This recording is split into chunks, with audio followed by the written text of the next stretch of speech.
Hi guys, welcome back to my channel. So today I'm going to be explaining my labor story, and I have right here a big notebook with a bunch of the facts for my labor story. So sorry if you see me looking this way a lot, it's because I'm looking at my facts, so I get all the details to you guys.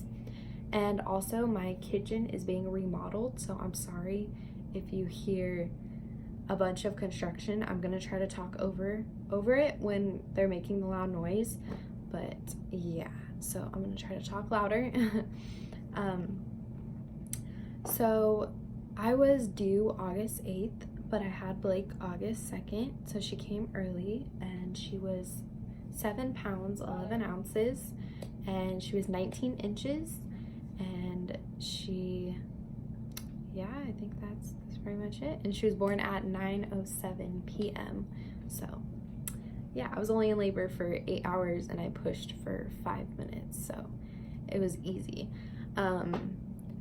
So about a week and a half, I was like 38 weeks and 6 days. I was like, okay, I want to get this baby out. So I started wanting to induce myself, and I talked to my home nurse. I had a home nurse that came to my house like every 2 weeks. So I was talking to her. I was like, is it okay if I induce myself? And she was like, yeah, like, you know, it's fine. You can do that.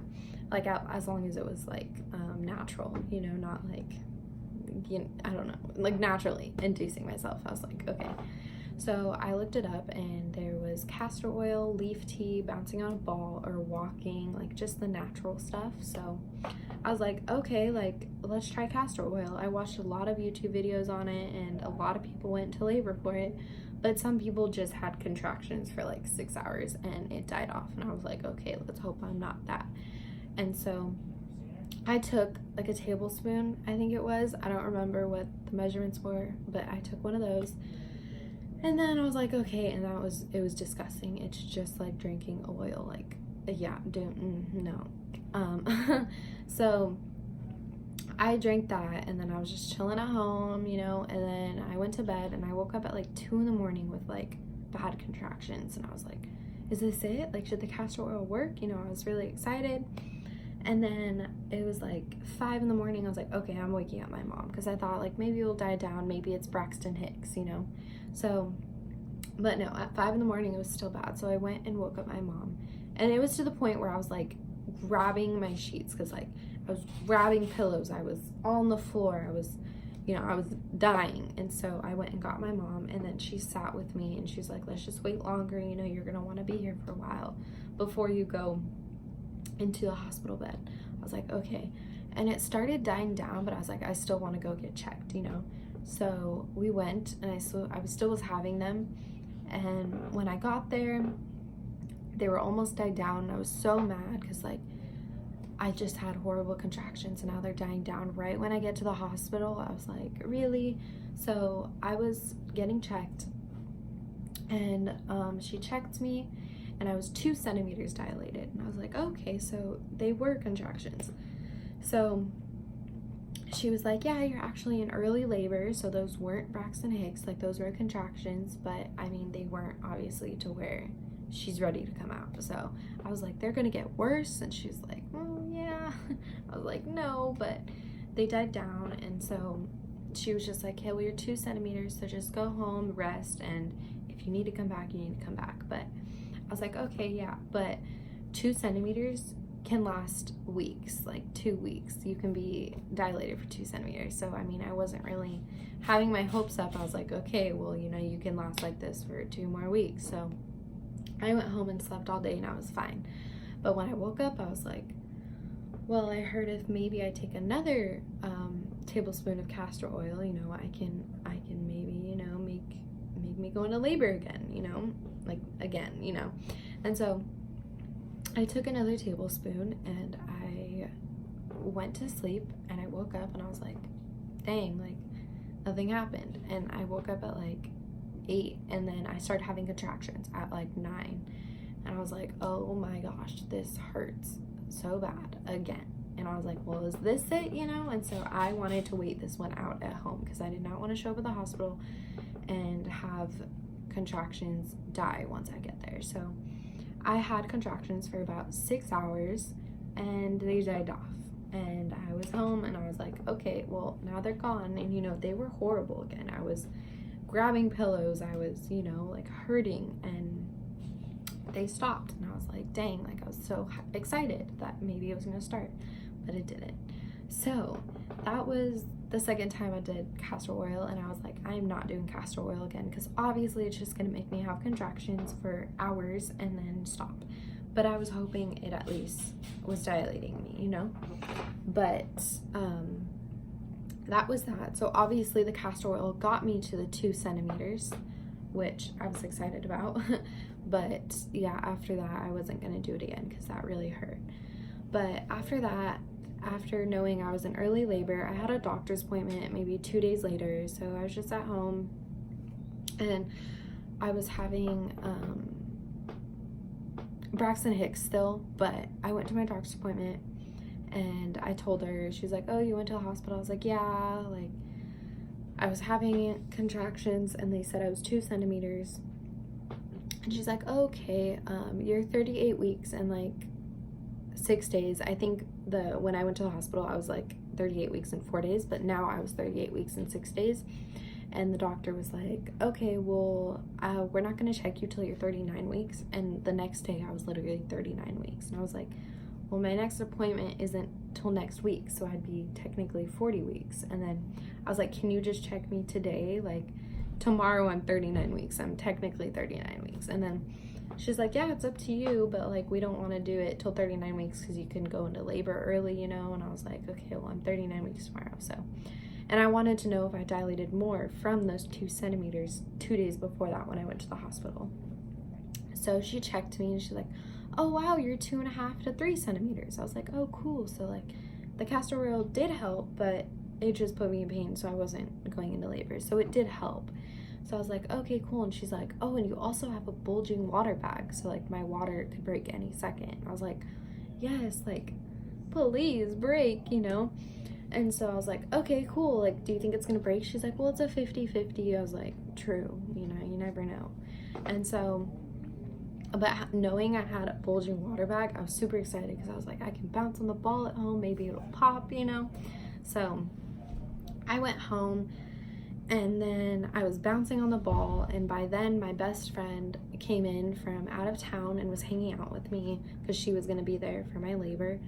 And so we were hanging out and I was bouncing on the ball like crazy that night. And then I started having like bad like contractions, you know, and then my mucus plug came out and I was like, yes, like maybe bouncing on the ball helped, you know. I was super excited. It was coming out for like 2 days.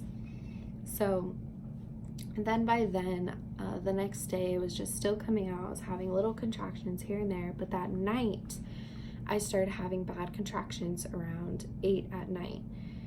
And my mom was staying up with me with my best friend, and then it got to the point where it was like 11 and they started dying down. And I was like, you can just go to bed, Mom. And she's like, okay, wake me up if like they get worse. And then I was like, okay. So she went to bed and they died down around 2 in the morning. My friend and I stayed up till like 2 in the morning. I was so upset. I was like, no, I wanted it to like keep going. I wanted to go into labor, but they died down. So by then I went to bed,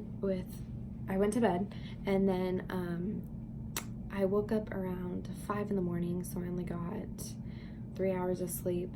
And so I woke up at 5 and I was dying, and like I had my friend in my room on the floor, sleeping on the floor, so I was just like I can't make noise, I can't. So I'm like sitting there having these horrible contractions and like tensing up and like trying not to make noise because I didn't want to wake her up. And I just wanted to go back to sleep. That's why I was staying in my room. So I just wanted to sleep. I was like, no, you need to push through this. Because by then I was like, these are just contractions that are going to end, like, you know. So I was laying there and I was like dying, and finally I was like, okay, I got to get out. And it was like 6 and the sun was starting to come up. So I was sitting in the living room and I was having the bad contractions. I was sitting there and I was crying, and like I didn't want to wake up my mom or anyone because the other contractions just stopped, you know. So I didn't want to wake anyone up. I just waited for them to get up for work because I knew they were getting up for work in 30 minutes. So I was sitting there timing them, and then my mom got up, and like they weren't horrible, they were, but they weren't to the point where I was like, you know, I'm like, I need to go in. So my mom went to work, and I was fine with her going. I was like, yeah, go ahead, you know, if I call you, you gotta come. And then it was around maybe 10, I started having them really bad, but I was pushing through it. And yeah, I was just pushing through them, and then it got to like 12.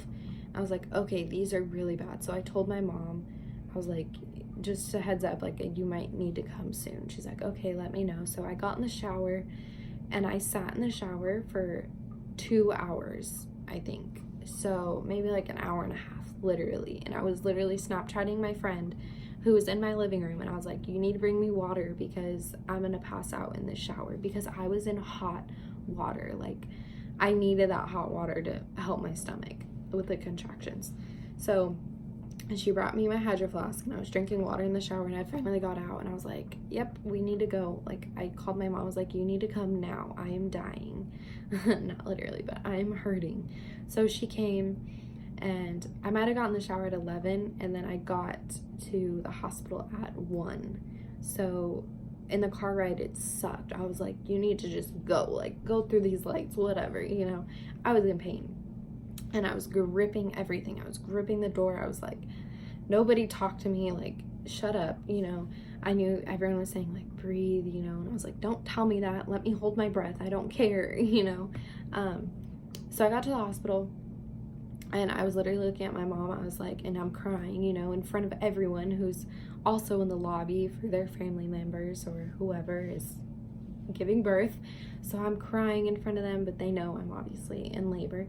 So I told her, I was like, if this isn't labor, I'm not leaving. I'm staying here. Like, I'm not going back home, you know? So I got into the hospital room, and they checked me in, and they checked me, and I was 4 centimeters. So I was like, okay, cool. So like, they'll keep me, you know? And then she's like, oh yeah, and you also have a bulging water bag, which I already knew. And I was like, oh yeah. And then she's like, well, since you have a bulging water bag, I'm not comfortable to send you home. And I was like, wait, so you were gonna send me home? Like, I was thinking that. I was like, if I didn't have a bulging water bag, would you have sent me home?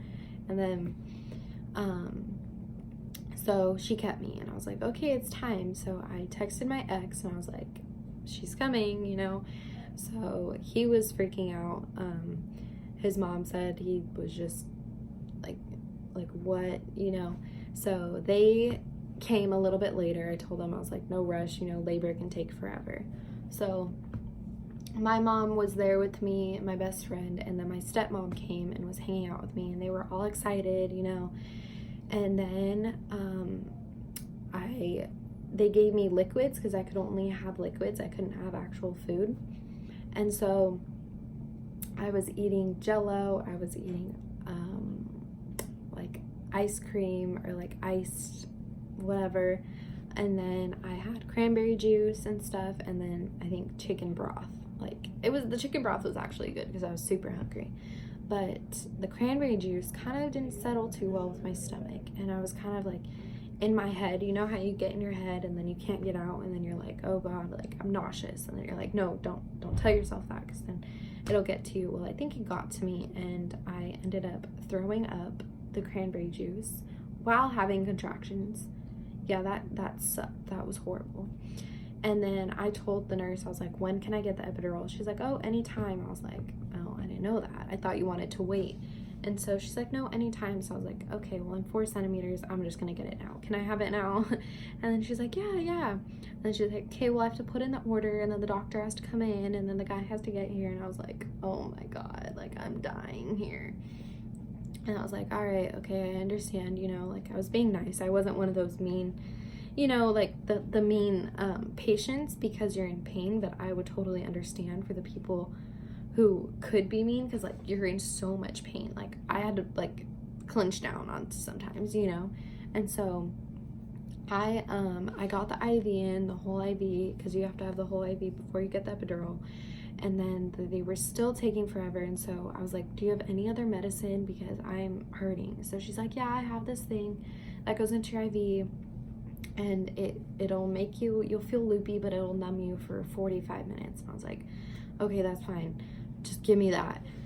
And so she gave me that, and I was loopy. I was definitely loopy. I was like, is this supposed to make you loopy? And she's like, yeah. And I was like, okay, but it helped for 45 minutes. And then it got to like 40 minutes and it started dying down. I was like, no, like, please hurry. And like at 45 to 50 minutes, the guy was there, and I was like, yes, because this is starting to die down. And so it was perfect timing. So only my mom could stay in the room, so my mom was in the room with me, and they did the epidural, and the needle was not bad. Well, I didn't look at the needle, but the pinch wasn't bad. The only thing that kind of hurt was the numbing gel. So they put in the numbing, well, it was like a shot, and it felt like a bee sting, and I felt that go down my right side. And then when they put the epidural in, I felt it, like, go down my right side. And I was kind of like, I heard stories that it could only numb half your body. So I was like, why did I only feel it go down my right side? Like, I was kind of freaking out. And then I finally leaned back, and the epidural works like that, but it was only my right side. I was like, I knew it. I only felt the medicine, the epidural, go down my right side. So only my right side was numb, and I was feeling my stomach tighten, and I was feeling the contraction on my left side. And I was like, no, like, what?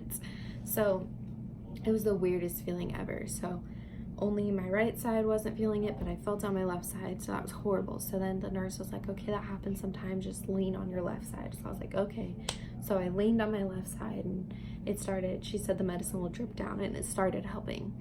So it started dripping down and was starting to numb that side, but then this side was starting not to get the medicine, so then I had to flip back, like, on my back, and finally my whole body was numb. Well, not my whole body, my stomach and my waist down.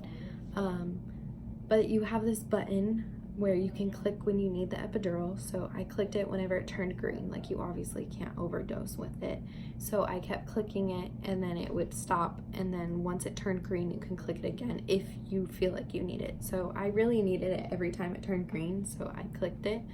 And then by then my ex and his family got there, and so they were hanging out, and then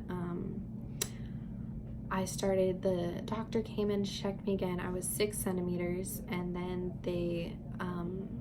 my water broke. So I was laying there, and I was laying on my side. I think this is when the medicine was dripping down still.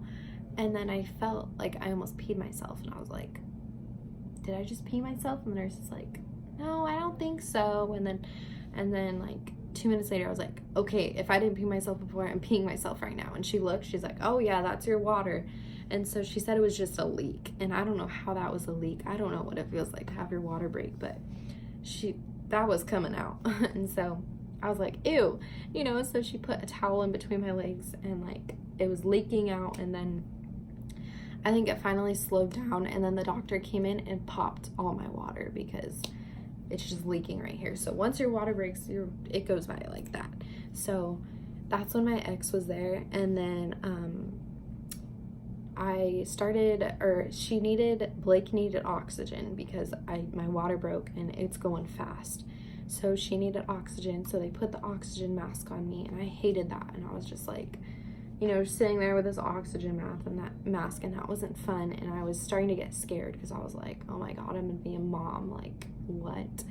And then my ex was there, and he was just, trying to be a friend. He was like, I'm here for you. What do you need? And I was like, I'm dying of thirst. I was thirsty through my whole labor, even through pushing, of course. But I was chugging water, and then I got nauseous again. So here I am throwing up while numb halfway down, and I'm just throwing up, and like my ex is right here and my best friend is right here, and like, you got this, keep going, like, they're making it as a joke, so I feel better, because like that was really embarrassing, throwing up in front of your ex and your best friend and their family and your family. And I was like, and that's embarrassing, but I didn't care that they were in there, I was fine with it.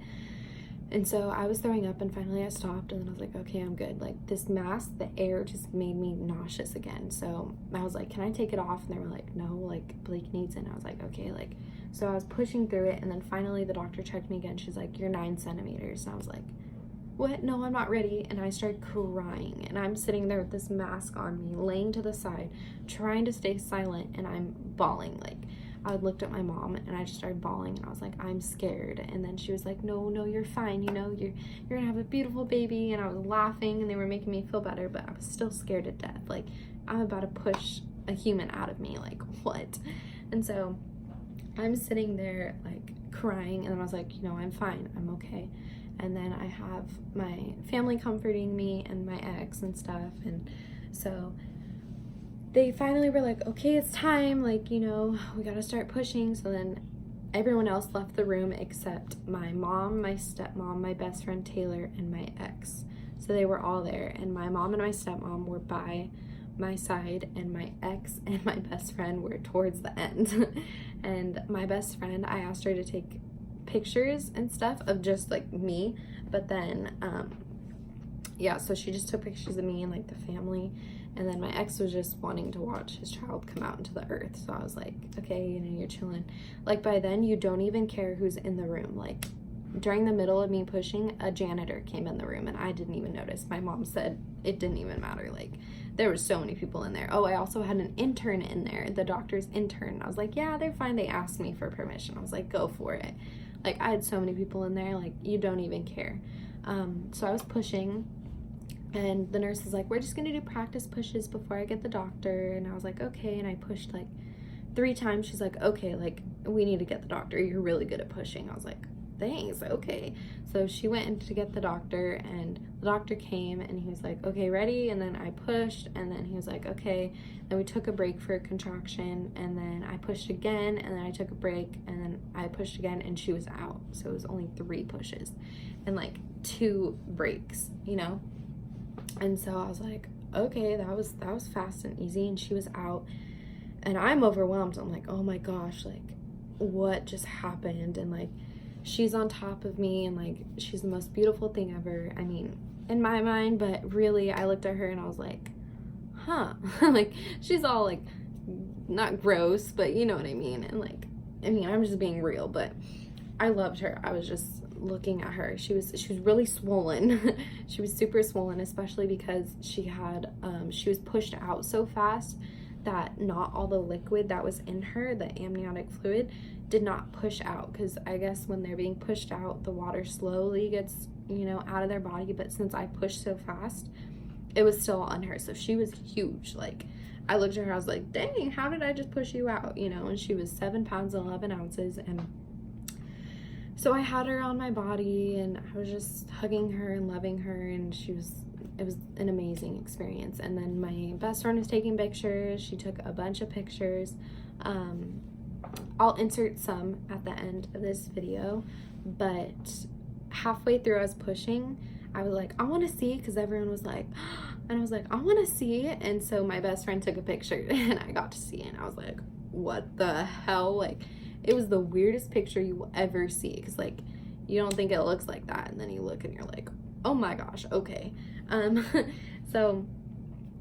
So yeah, so that's pretty much my labor story. I mean, it's an amazing experience, and the epidural is a lifesaver. But I pretty much just had a really good experience. Labor went by so fast. Pushing was nothing, and it was kind of crazy because I couldn't feel anything. I didn't even know if I was pushing. I was like, am I pushing, you know? And they were like, yeah, you know, you are, you're doing good. And then that's when she came out in 3 pushes. But it was funny because when she came out, I checked to see if she was a girl, because I knew she was a girl, but I was actually told I was having a boy. When I was 6 weeks, and I thought I was having a boy till I was 20 weeks, like halfway through. And they were like, no, you're having a girl. I was like, what? But I was so excited to have a mini me. But yeah, so when she came out, I was like, is it a girl or a boy? You know, because like, people were like, what if it's actually a boy? But she was a girl. And her name is Blake Ainsley Renee Sellers. So that's her full name. And yeah, so that was pretty much my labor story, and I will insert pictures at the end of this video, and that's pretty much it. But thanks for watching, and comment more videos you guys want to see. I know you guys have like you want to see a day in the life or like a night routine or how it was in high school. So I'll definitely be doing those videos. But yeah, thanks for watching. Bye guys.